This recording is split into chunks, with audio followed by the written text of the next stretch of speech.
Welcome to another episode of the Business Spotlight Series. My name is Nate Woods. I'm a senior partner here at Action Coach Peachtree, and today I'm joined by Karim Khalil. He's the founder of Yaza Lebnah as our guest. And today we're going to be talking a little bit about his business, his journey to business ownership, some challenges he's faced, and best practices on how to get through those, and learn a little bit about what it's really like to build and operate his business. If it's your first time on the channel, to be sure to like and subscribe so you'll get notifications when we drop new interviews like this one. And Kareem, thank you for joining me today. Thank you for having me on. Awesome, awesome. So give us kind of a brief background about yourself and Yaza Lebnah. Tell us a little bit about the business. So Nate, I was born in Geneva, raised in France, lived in Lebanon, in Nigeria, went to college in London. So I've lived quite around the world, and everywhere I went, labneh followed me everywhere. It's part of our culture. It's a staple in our kitchen. It's the first thing you find in the fridge, and everywhere we had to go, we used to make it homemade because none was available on the market. And I always had that dream in the back of my mind that one day I want to conquer the world and create the labneh brand in the world. And then, I joined the family business in Nigeria back in 2009. I took over that business from my father. My father was an entrepreneur, very successful entrepreneur. We sold the business, and it was time for me to kind of branch on my own. I moved to the US in 2020 during COVID, and I started thinking about what I was going to do next. I started looking into labneh, and Yaza was born 2022. Awesome. We have finally hit the shelves last year in August, and we're now across 21 states throughout the East Coast. We are launching on the West Coast by end of February of this year, and hopefully nationwide by the summer. For those who are not familiar with labneh, labneh is a very healthy strained yogurt. So it's one step above Greek yogurt with added salt. It's high protein, low calories, and low in fat, and it's very good. It has high content of probiotics, so it's very good for your gut health. So we, in our culture, we eat labneh almost every day, whether it is breakfast, lunch, and dinner, whether it is a dip, spread, or condiment, or even we use it to cook. So I want to kind of share that with the American consumer, and that's where Yaza was born. Awesome, awesome. So generally speaking, what does kind of ownership look like for your business? Are you the sole founder and owner? Do you have partners, outside investors? So currently, I'm the sole owner of the business. I believe that our team, we're a team of 4 full-time employees. I believe that they're my partners as well, and we have some kind of incentive for them to reach that level with the growth of the business. I believe in sharing with people who are building Yaza. I'm not, I can't do anything on my own. Without them, Yaza doesn't exist. So I believe in giving back to whoever is helping out. Awesome, awesome. So tell me a little bit about the role that you currently play in the business. So on paper, I'm the founder, but I do everything. Because we're a startup business, we're a very small company. Whether I am on weekends in different stores around Atlanta or even the country doing demos, where I'm boxing. Every week I have a day where I spend 3-4 hours just boxing samples, shipping out to retailers, shipping out to different PR agencies as well to kind of get the word out there. That's part of my job. I also take care of the finance, sales, marketing, you name it. It's part of every business. You have to be involved in everything. We have a marketing manager. She's excellent and she does a good job. So she took over. She joined a few months ago and she took over part of that for me. We have a great VP of sales. He's also excellent and he kind of takes over a lot. Absolutely. Awesome. So let's talk a little bit about the business and what makes Yaza special. So who would you say is your ideal consumer? Who are you looking to get your product in the hands of? So it's people who care about their health. It's the foodie out there. Obviously, it's a new product. It's still niche, but we're not trying to replace anyone or try to replace anything. It's very similar. It's eaten similarly to a sour cream or cream cheese, even to Greek yogurt or any other dips. Whether it is hummus, the tzatziki's, the quesos, it's just much healthier. So compared to a garlic dip, so there's this new trend of garlic dips around. We are 1/6 less calories. We have protein that no one has. We have probiotics that no one has. And we use real ingredients. So our plain labneh only use 2 ingredients: cultured milk and salt, nothing else. It's a very clean product. It's very good for you. And we try and source our milk from the Catskill Mountains in New York, within 50 miles of our plant, upstate New York. And it's all local milk, local farmers. We kind of help give back to the community, helping out the farmers around our plant. Absolutely. So you really don't have any true competitors in the US market right now. Who would you say is the closest competitor if you had to pick So one? we do. So when I had the idea and I started doing my research, Lebnah was available in the US. When I moved here, Lebnah was available in the US. It was sold only in ethnic stores at the time, and it tasted nothing like home. And I had to make it myself because it tasted nothing like home. You know, the other players had no competitors at the time, so they kind of launched anything they could do for cost savings, which, understandable with the inflation going up, people had to do that. It's mixed with powdered milk and different chemicals and different stuff. I don't want to talk about that, but the quality is completely different. So we have competitors on that side. What I've seen since we started, we have four other companies that have joined now the mainstream Lebanese market. They all also use powdered milk and different ways to save. So nutritional wise, compared to the best of them, we're 3 times more protein. We're a quarter of the fat. We're half the calories. So we don't really compare. We compete with them. It's hard to compete with them because their cost is much lower, obviously, when they use all these savings to create a product. But this is why we believe in the long term. We have a long term vision for Yaza because eventually the consumer will find out. Will read labels. Consumers are not dumb. They know how to read. They see it. They try it. They taste it. We did in Atlanta. We did a big survey where we had people try the product, and we ranked over 90% compared to anyone else on taste. And that's because our product is far superior quality ingredients than anyone else. So we have competitors. At the end of the day, they sit in the same aisle. The same consumers are shopping in the same place. People care about their wallets. So there's a lot of competition, but I think in the long term, they'll have to up their game to match our quality. Otherwise, they'll be out. Absolutely. So marketing is obviously very key to sharing your message as a new product in the market. So as you've kind of gone through this process, what would you say has been the most successful marketing effort you guys have put out? Demos. I say demos, demos, demos. So demo, for those who don't know, it's having a cart in a grocery store where we put labneh in people's mouth, have them try it. And the more that people try it, the more people know about it, the more people buy it. And that's been the most effective. I've physically done over 50 demos. Sometimes I've had 2, 3 demos the same day in different stores because it's very effective, especially when our team members are doing it, because the message is clearer than employing someone having to educate that person. It's very challenging to explain to people what labneh is. It's very challenging as well because it's not, labneh is not yogurt, but it's not cheese. It's kind of in between. If you tell them yogurt, they think it's going to be sweet, but usually labneh is eaten savory. So it's kind of new to the consumer. That's been the biggest challenge, I think, on social media. That helped a lot to educate. I think our next 2 years are going to be focused on education, making sure consumers understand what authentic labneh is. It's what we're trying to promote, authentic labneh. Then once we promote that, kind of understand why our labneh is better than the other labnehs in the market. And one thing that we innovated, and we had other companies follow, which I think is good, similar to what hummus did 10, 15 years ago.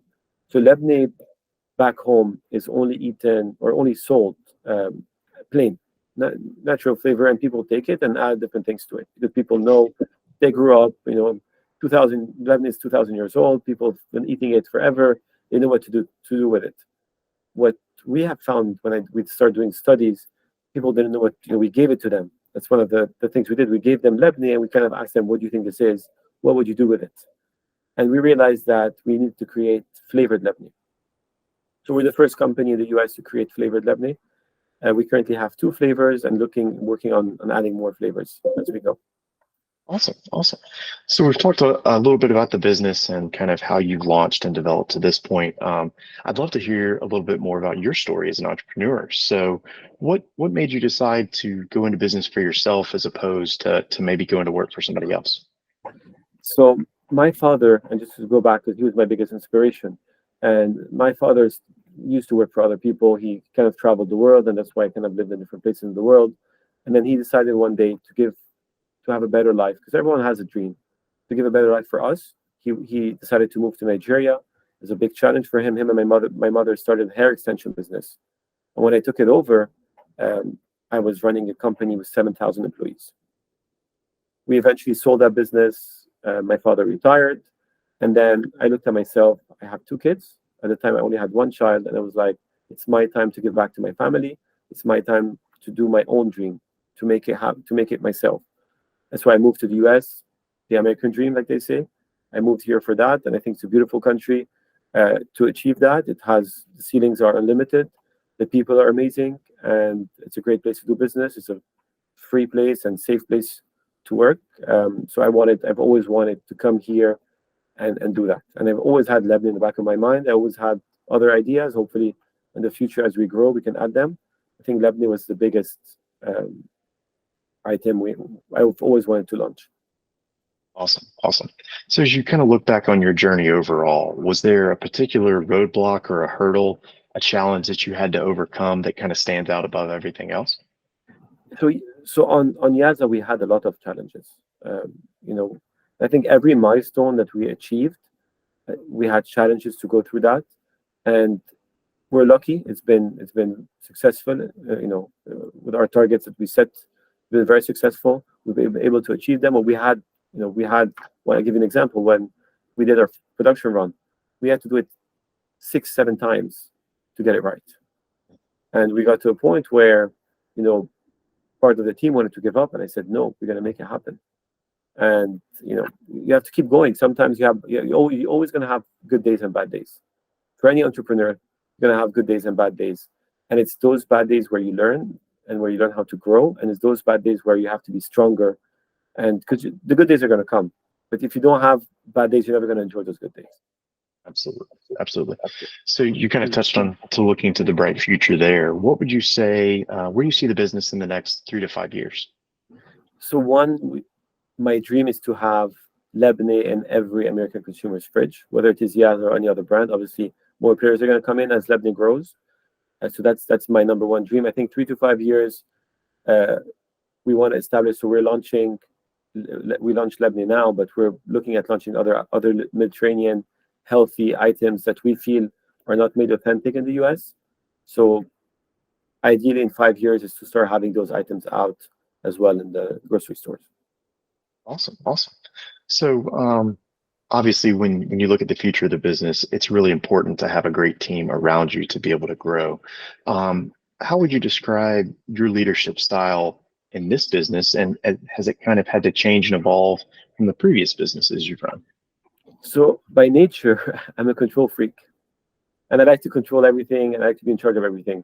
And what I learned from my previous experiences, but also from Yaza, that you need to get to a point where you employ people that know better than you, and because they know better than you, you should trust them.